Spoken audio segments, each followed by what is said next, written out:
Good morning to all of you. आज का हमारा टॉपिक है परम्यूटेशन एंड कॉम्बिनेशन। तो आइए देखते हैं कि परम्यूटेशन कॉम्बिनेशन का बेसिक इंफॉर्मेशन क्या है। तो सबसे पहले मैं परम्यूटेशन के बारे में बताऊंगा। तो परम्यूटेशन का जो नोटेशन होता है उसको याद रखना है। इस नोटेशन को हम लोग लिखते हैं NPR और इसका मतलब होता है कि number of n different things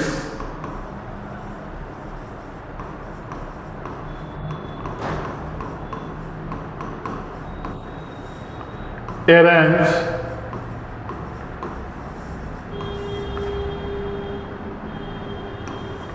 are at a time.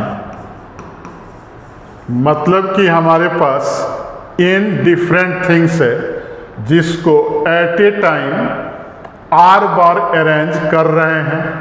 तो नंबर ऑफ थिंग्स हमारा n है। तो यहाँ याद रखना है कि n जो होगा ग्रेटर देन या इक्वल टू r होगा। इसका मतलब यही हुआ कि जितना नंबर ऑफ थिंग्स होगा एट ए टाइम पूरा का पूरा थिंग्स ले सकते हैं या उससे कम ले सकते हैं। जैसे अगर फॉर एग्जांपल यहाँ लिखा जाए कि हमारे पास नंबर ऑफ डिफरेंट थिंग्स क्या क्या हैं, 1, 2 और 3, मतलब कि टोटल कितना है 3 है। और यहाँ हम लिखें कि नंबर ऑफ परम्यूटेशन जिसको अरेंजमेंट भी बोलते हैं, परम्यूटेशन को अरेंजमेंट भी बोलते हैं। Number of permutation arrangement of 3 different things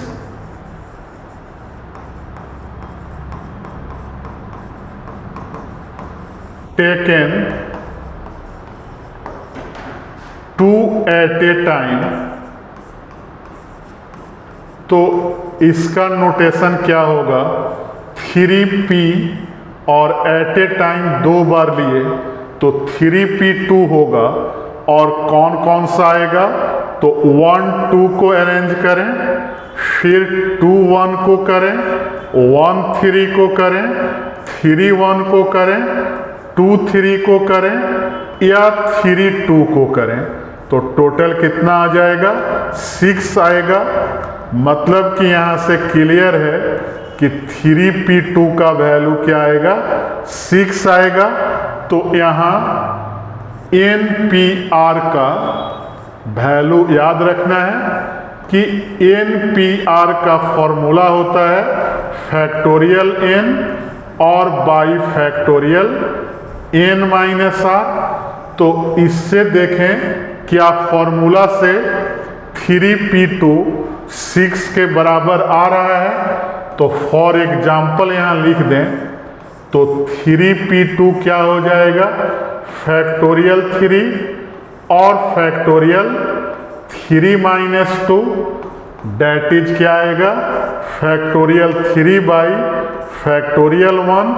तो यहाँ लिखेंगे कि फैक्टोरियल 3 बचेगा जो क्या होगा 3 × 2 × 1 डेट इज 6 आएगा।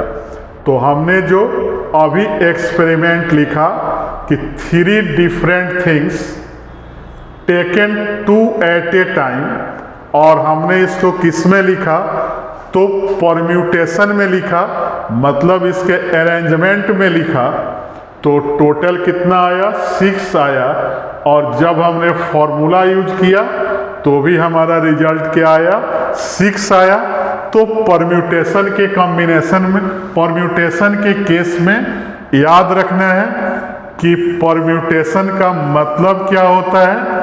तो सिंपली इसका मतलब याद रखना है कि परम्यूटेशन मतलब अरेंजमेंट होता है। और इसका नोटेशन क्या होता है, तो NPR मतलब कि n डिफरेंट थिंग्स को taken r at a time, और इसका फॉर्मूला हो गया factorial n by factorial n minus r। तो इस तरह से हमने परम्यूटेशन के बारे में इसका जो इम्पोर्टेंट इंफॉर्मेशन है, जो इसका डिफिनीशन है, उसके बारे में हम लोग जान गए। अब नेक्स्ट हम लोग देखेंगे कि कॉम्बिनेशन क्या होता है। तो मैं फिर कॉम्बिनेशन बता दे रहा हूं। तो यहां लिखेंगे अब कॉम्बिनेशन, और जैसे परम्यूटेशन को हमने अरेंजमेंट बोला, उसी तरह कॉम्बिनेशन को क्या बोलते हैं, सिलेक्शन बोलते हैं। तो मैं यहां लिख दे रहा हूं कि नंबर ऑफ कॉम्बिनेशन, और बाय डिफिनीशन कॉम्बिनेशन को हम लोग सिलेक्शन लिखते हैं, और यहां भी लिखेंगे ऑफ इन डिफरेंट थिंग्स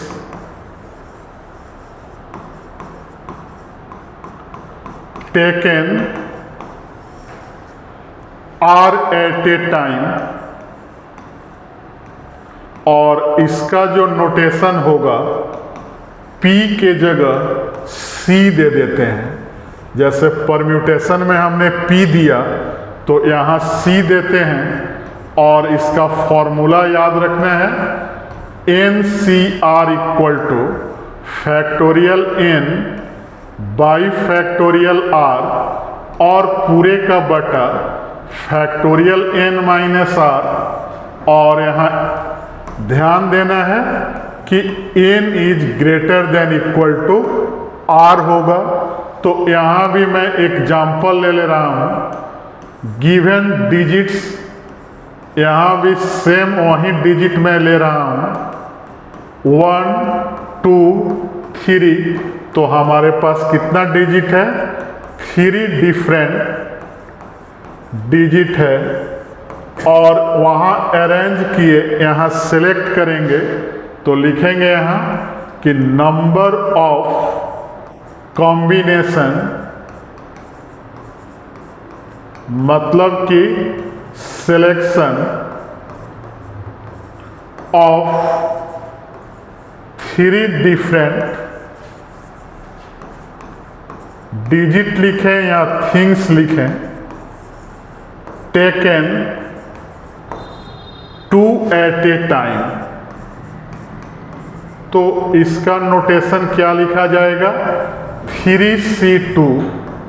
और इसमें क्या आएगा, तो पहले हम 1 और 2 को सिलेक्ट करें, फिर 1 और 3 को करें, और फिर 2 और 3 को सिलेक्ट करें।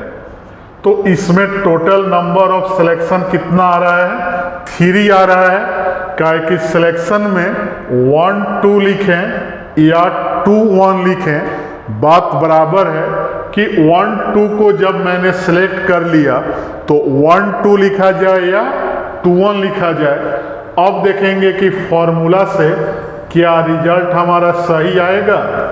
तो फैक्टोरियल 3, फिर क्या होता है फैक्टोरियल 2 और 3 माइनस 2।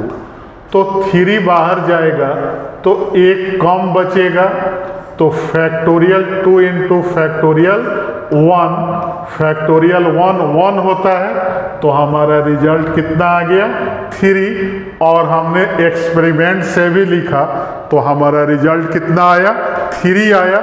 तो यहाँ मैं शॉर्ट में लिख दे रहा हूँ कि कॉम्बिनेशन का मतलब क्या हुआ। तो कॉम्बिनेशन को सिंपली याद रखना है कि इसका मतलब सिलेक्शन होता है, और इसको NCR से लिखते हैं, जहां NCR का फॉर्मूला हो गया factorial n by factorial r और into factorial n minus r। और हमेशा ध्यान देना है कि n का जो वैल्यू होगा r से बड़ा होगा या बहुत होगा तो r के बराबर होगा। तो हमारे इस वीडियो को लाइक, चैनल को सब्सक्राइब और फेसबुक आईडी को फॉलो करते रहें। Thank you.